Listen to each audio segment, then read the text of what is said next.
Gaza के अंदर बराबर इजरायली एयर स्ट्राइक हो रही है, रेजिडेंटल एरियाज पर एयर स्ट्राइक हो रही है, टेंटों में एयर स्ट्राइक हो रही है, जहां पर लोग समुद्र के किनारे जो बीच होता है वहां पर हज़ारों की तादाद में लोगों ने टेंट लगाए हुए हैं और उनमें वो अपना जीवन और गुजर बसर कर रहा है।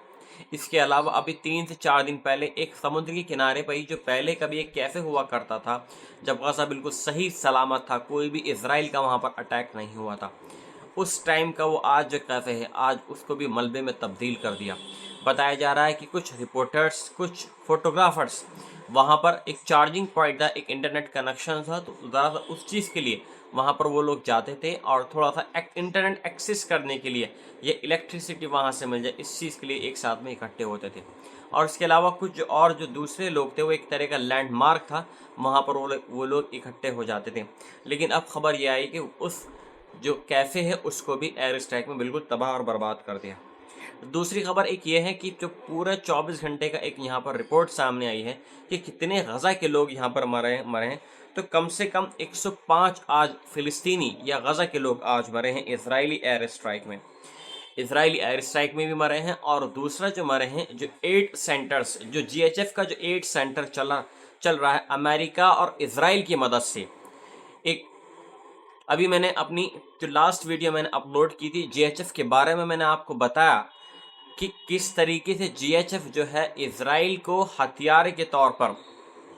यह इसराइल जीएचएफ को हथियार के तौर पर इस्तेमाल कर रहा है। यानी आप खाना बांटने के उसमें हथियारों का इस्तेमाल करें, आप लोगों को लाइनों में लगाकर फायरिंग करें, ऊपर से हेलीकॉप्टरों से फायरिंग करें, आपको पूरी आज़ादी है। और ये आहिस्ता आहिस्ता जो कुछ अमेरिका की जो कंपनीज, उनको ये मतलब इनको एक डील दे दी गई है कि हम गज़ा को बिल्कुल साफ चाहते हैं। अभी नेतन्याहू अमेरिका की ऑफिशियल ट्रिप पर गए हैं और प्रेसिडेंट ट्रम्प से उनकी मुलाकात हुई है।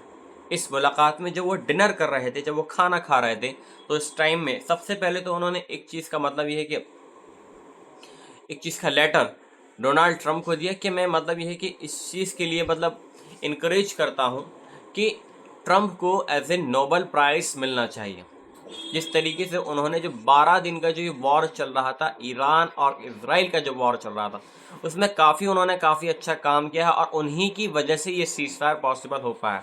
काफ़ी जद्दोजहद के बाद में। लिहाजा और दूसरी खबर इसके बाद में उन्होंने ये कही है कि हम जो गज़ा है, गज़ा को हम मतलब ये है कि गज़ा के लोगों को आज़ाद करना चाहते हैं, हम गज़ा के लोगों को एक नई ज़िंदगी चाहते हैं, हम ये चाहते हैं कि गज़ा के लोग अमन व अमान में रहें।